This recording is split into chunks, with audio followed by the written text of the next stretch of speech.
तेरा मन लाजे गुरु दर्शन ताई बिलाव करे चातिक की नियाई विकाना उतरा शांत न आगा बिन दर्शन संग प्यारे जियो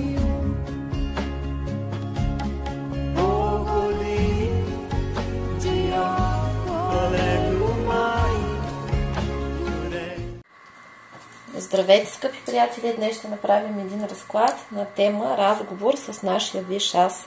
Кой е нашия висш аз? Това е тази гад, която пише нашите сценарии тук на земята и ни гледа сира. Тоест нашия висш аз, това е нашето божествено начало, частичката на Бога, проявлението тук, което е проявлението на Бога и съответно той пише нашите сценарии, той пише всичко, което ни се случва, определя ни задачите, поема ни мисиите и съответно висшия аз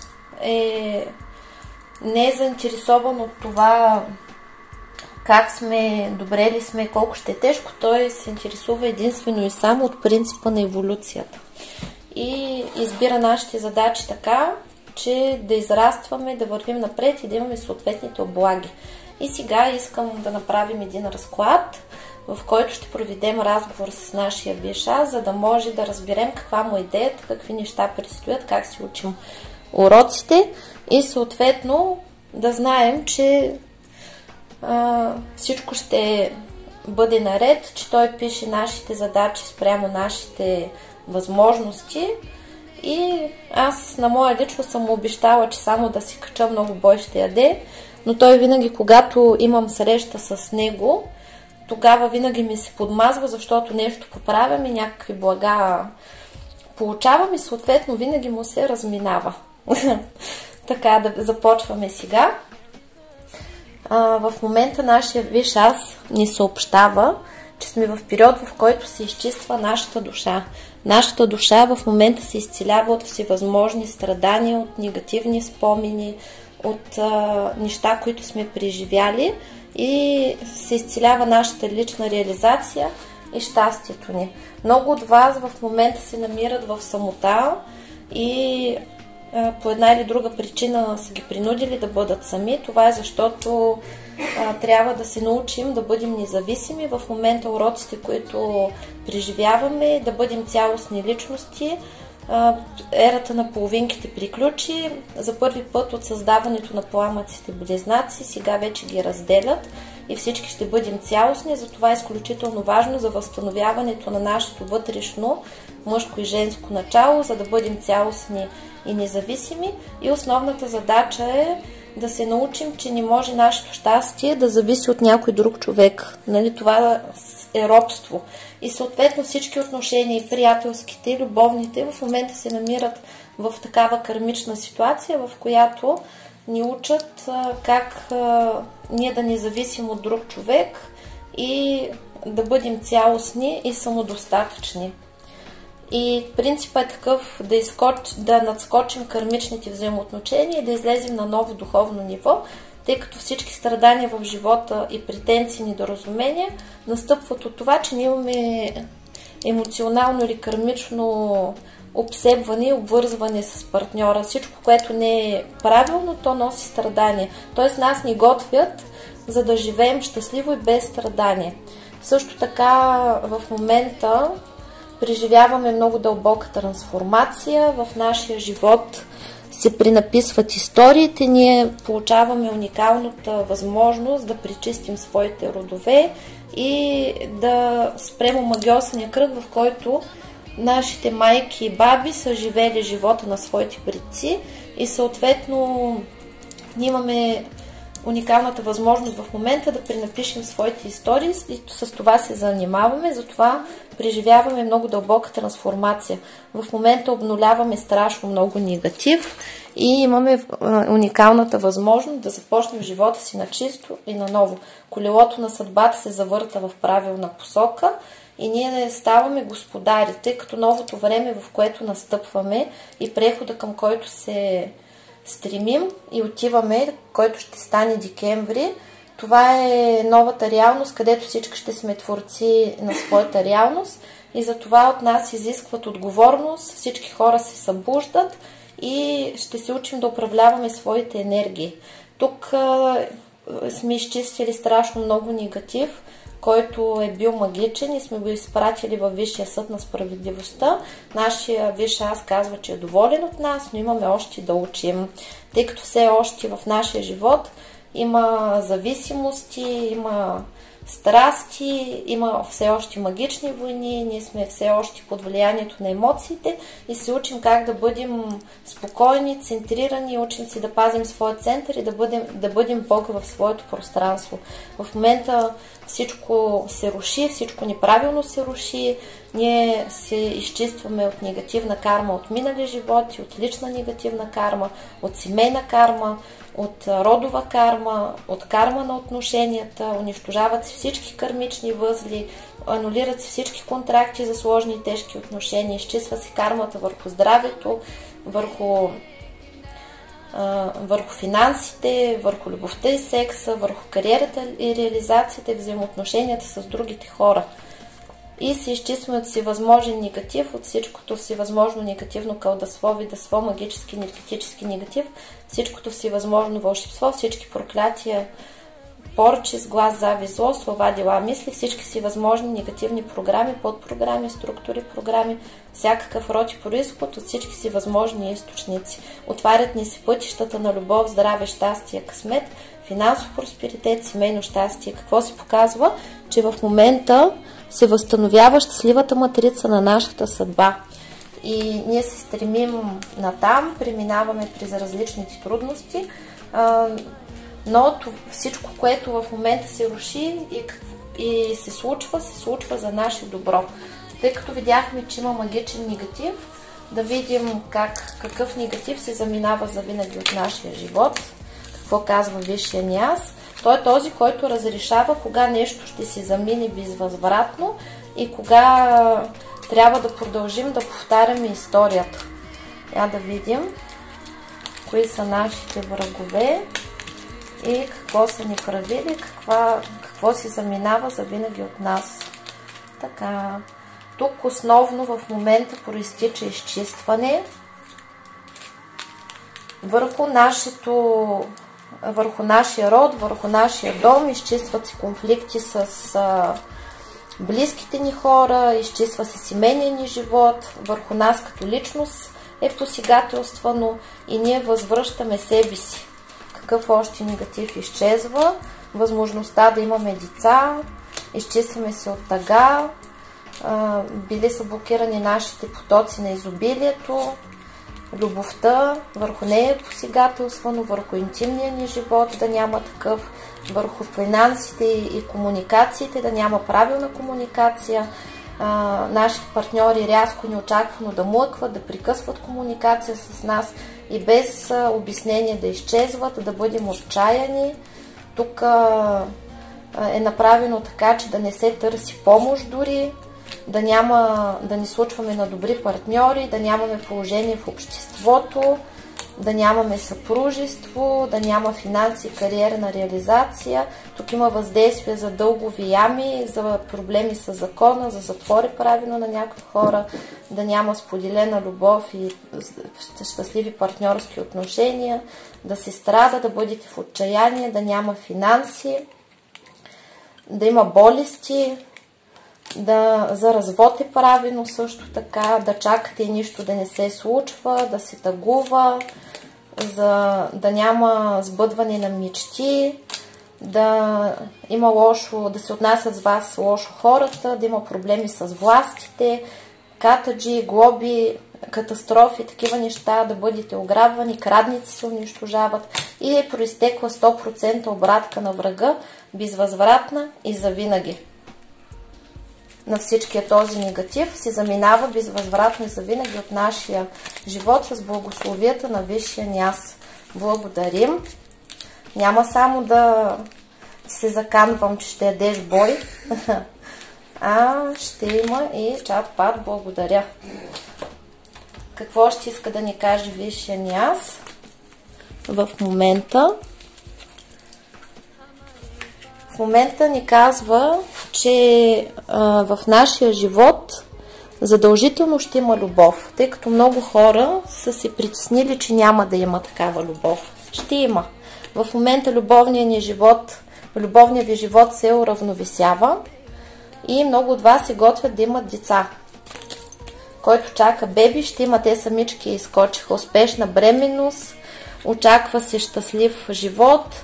В любовта в момента има сътресения, тъй като се учим да не бъдем в зависими отношения и когато една връзка рухне, тя рухва, за да се възроди по нов начин. Тук за много от хората, които гледат този клип, това е възстановяване на отношения с любим човек, с който сте се скарали и трябва да научите отношенията, да се научите да бъдете независими и да влизате в правилни отношения. А за други това е разруха, приключване на стара връзка, в която сте били поради кармична причина и сте били само заради деца или други ваши съображения, а сега в момента ви предстои нова любов. Всички трудности, които преминавате е за да се израсне. На вас ви съобщава вашия висш аз, че сте вдигнали ниво. Все още научили сте много уроци, преминали сте успешно изпитание и сте се освободили от негатив, от карма, от изпитания и неприятности. Сте заслужили вече да имате щастлива любов, да имате деца и семейно щастие. В момента правите преход, тъй като е дошло време наистина да приключат магичните войни, да се изчистите изцяло от духа на злото и да имате партньор, който да ви обича и вие да обичате. Правилни и неправилни решения не съществуват, тъй като Висшия аз се ръководи от принципа на опита, така че каквото и да ни се е случило, е трябвало точно така да се случи. Очаква ви сватба или който в момента е в отношения, в които са в криза, те ще се възстановят и има възстановяване на взаимоотношението, сдобряване, така че Висшия аз ви казва, че каквито и трудности в момента да ви се случват, крайният резултат е хубав, самички няма да останете и той ще ви подбере най-добрия възможен партньор. В момента се изцелява женското самочувствие, което е пострадало от лоши връзки. Мъжете ги учат да уважават жените, защото мъж, който не уважава жена, не може да бъде успешен. Задачата на мъжа е да бъде силен, да бъде до жената, да бъде стабилен и да й вдъхва сигурност, да я прави щастлива, да не я обижда. Тогава жената му се отблагодарява с цялата си любов, с енергията си и с богатство и просперитет. Само жена, която се възхищава на своя мъж, може да го направи успешен и богат. Затова, ако вие не се възхищавате от своя партньор, вие не можете да го направите успешен и съответно или трябва да работите, за да се изчистите, или да го смените. До другото лято вашия живот ще бъде коренно променен според Висшия ви аз, но на много от вас ще ви се родят дългоочаквани деца. Да, ще има тук връщане на партньори, с които сте се разделили.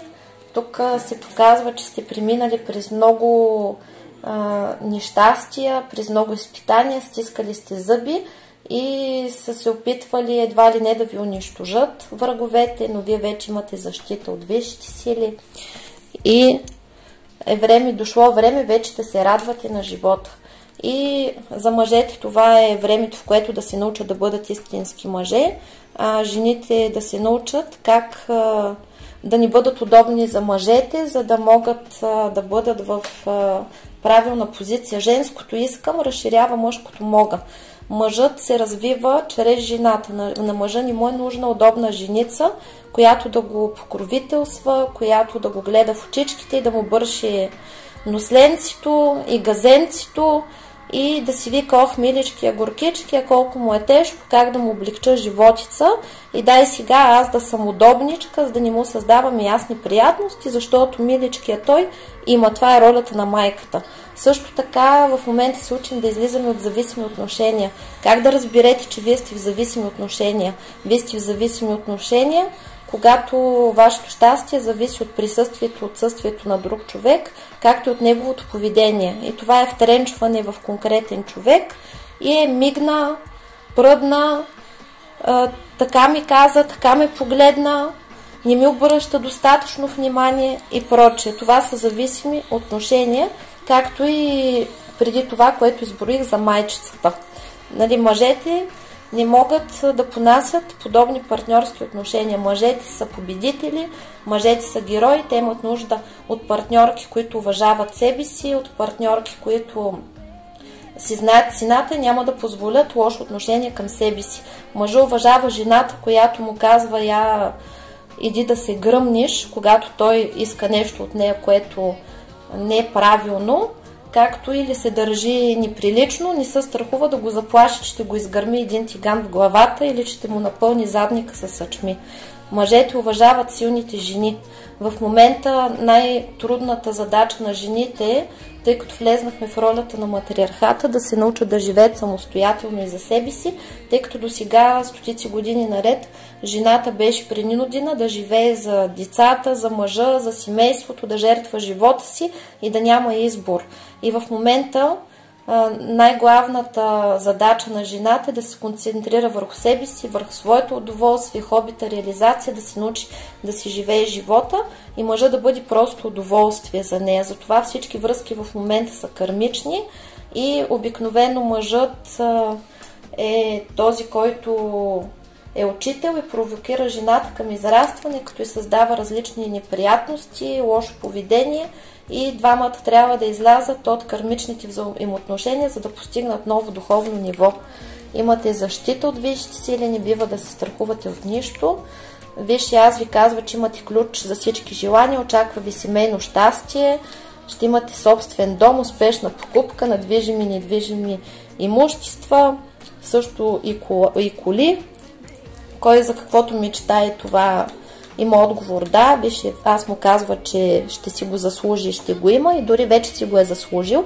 В момента всички са в процес на събуждане. Виж, аз го интересува вие да се събудите.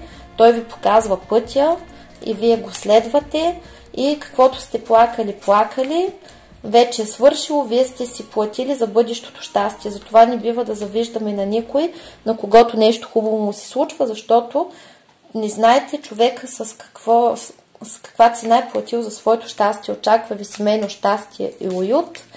Да, пострадали сте, минали сте през много трудности, но вие сте защитени, в момента сте на правия път, изчиствате се, ликувате се, висшите сили са с вас, висшия вяз с вас и ви учи да не се страхувате от изоставане, да не се страхувате от самота.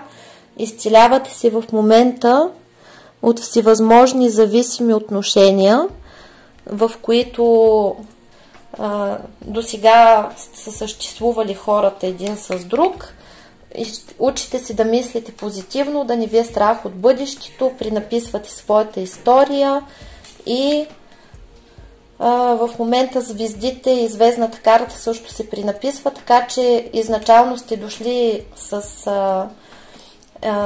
голям товар, с големи задачи, сега се пренаписват нещата и вие имате уникалния шанс в момента, в периода на прехода, да излезете над звездната си карта и да станете творци на своята реалност. Висшия вяз се стреми към това, да приключим с родовата история, да приключим с звездните си карти, с кармата, с обремененостите. В момента към това се стремим.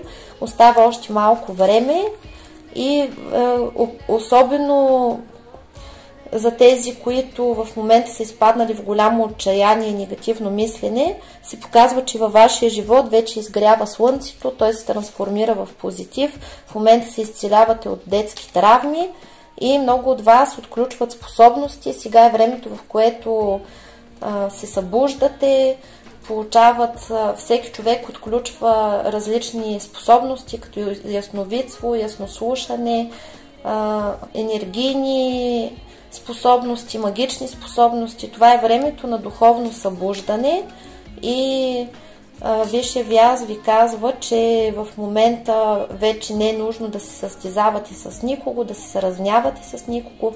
Ние се учим да бъдем част от цялото и да се обичаме и да се уважаваме. Казва ви, че получавате възможност да се изцелите от излишни килограми, от нервно хранене, когато човек или спира да яде, или много се храни, когато е притеснен. Изцелявате се от синдрома Исус Христос и от тук нататък живота ви тръгва като по ноти. Също така много от вас са загубили близки, имат страх от смъртта, както получавате изцеление от тези травми и също така приключвате карма от минали животи, спирате да живеете животите на вашите починали предци, тъй като лошата родова история в момента се пренаписва. Още малко остава време, докато се изчисти и се прекъсне всичко. Вие се учите да спазвате закона на равновесието, тъй като всеки път, когато сте го нарушавали, прекалено много сте се раздавали за другите хора, сте пили по една студена водица. Изцелявате се от болести, от болестни състояния, от зависими отношения и започват да се сбъдват всичките ви мечти. От тук нататък Висшия Вяз ви казва, че ви очаква много успех. От тук нататък всички ваши решения ще бъдат удар в десятката. Вашата задача главна на жените е да бъдат богини. Изцелява се в момента мъжкото и женското начало и при мъжете, и при жените. Връща се респекта и силата на жената. Тя е лоното на живота и нейната божествена същност. И приключва периода на бедност, тъй като бедността е възникнала по времето на патриархата, когато мъжете са злоупотребили с това, че са им дали възможност те да властват. И тъй като жената е била поробена, е настъпила в бедност. И на вас ви казва Висшия Аз, че ви е даден дълъг живот и партньор до старини. Така че никой от вас няма да остане сам. Очаква ви семейно щастие и мъж, и партньор, който да ви обича. Мъжете ще се научат да бъдат правилни партньори, а жените ще се здобиват с правилни партньори. Тъй като жената е цветето, а мъжа градинаря, е много важно всеки да се научи да се изпълнява правилно ролята. Жената не преследва, а привлича, а мъжа е завоевател и той е закрилник, защитник и опора. И най-важното е да се научим, че сега урокът е такъв, че трябва да се научим, че отношенията не бива да бъдат построени само върху сексуална енергия и емоции, а е нужно да бъдат построени на принципа на дружбата, тъй като двама човека се събират, за да си партнират, да си бъдат гръб един на друг, да бъдат най-близките си хора. На принцип аз пазя твоя гръб, ти пазиш моя гръб. Имаме една коричка хляб, ще се я разделим на двамата. Ще бъдем заедно в добро и зло и ще се подкрепяме. Няма да воюваме и да се тероризираме, тъй като навън света е достатъчно враждебен. Всеки един от нас има достатъчно врагове. Затова, когато се избира партньор, на първо място трябва да бъдете в приятелски отношения, да избирате човек, който иска да се грижи за вас. И ако той не иска да го прави, да го направите пантелейчо, да не правите компромис с качеството, да се научите да се уважавате и да искате за себе си най-доброто. Това са основните задачи, които трябва да постигнем, да бъдем готови да си признаваме грешките, тъй като когато има конфликт между двама човека, обикновено и двамата са виновни, само единият, тъй като вашия партньор е ваше отражение, е много трудно да се занимаваш с същия идиот като теб самия. Затова основната ни задача е да се научим да партнираме правилно, да сме сконцентрирани върху кариерата си, върху реализацията си, да се научим да не живеем в чакане, да се научим, че винаги има възможности. В момента живеем в ерата на неограничените възможности и не бива да зацикляме върху нищо. Какво още? Това е разширяването на съзнанието. Виж, аз казва, че вашия свят се разширява, вашето съзнание се разширява, вие сте били притиснати от страшно много негатив и обстоятелства, в момента всичко се раздвижва и вие получавате шанс да дишате, да живеете както искате и неограничени възможности има сред вас. Влизате в момента в сила и започвате да ставате господари на живота си, творци на своята реалност. Много е необходимо да се научите да мислите позитивно, да имате вяра, тъй като на всеки му дават според вярата му. И в момента вие провеждате битка и магични войни, изчиствате се от астрала, изчиствате се от тъмния свят, от тъмните сили, изчиствате магии, поръчи и проклятия и се готвите за новия си живот, където вие сте победители. От ден на ден виждате, че нещата ще се случват по най-добрия начин. В момента вашия висш аз ви ръководи по пътя на еволюцията, където се готвите за новото начало и щастие, очаква ви щастие.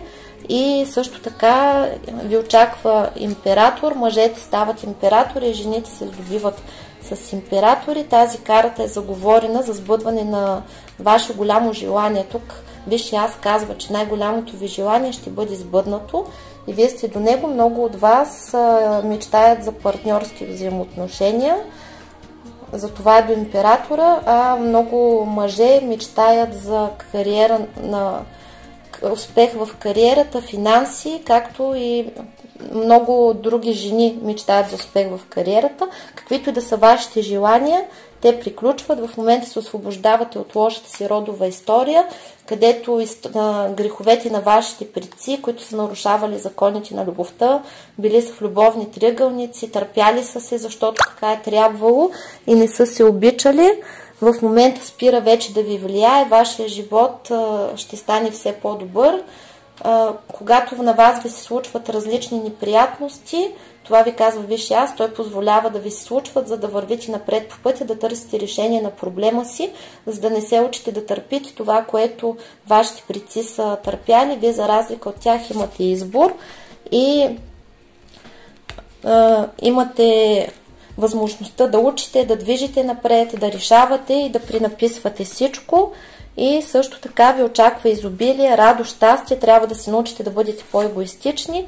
И в момента вашия живот е в такова изцеление. Енергийната обстановка на вашите тела и структури изглежда точно ето така. Изцелява се вашата душа, учите се да усвоявате новите енергии, изцелявате се от болести, изцелявате се от нещастие, от страдания, от ден на ден ставате все по-щастливи и успявате да сбъдвате всичките си мечти и всички вас ви очаква много любов.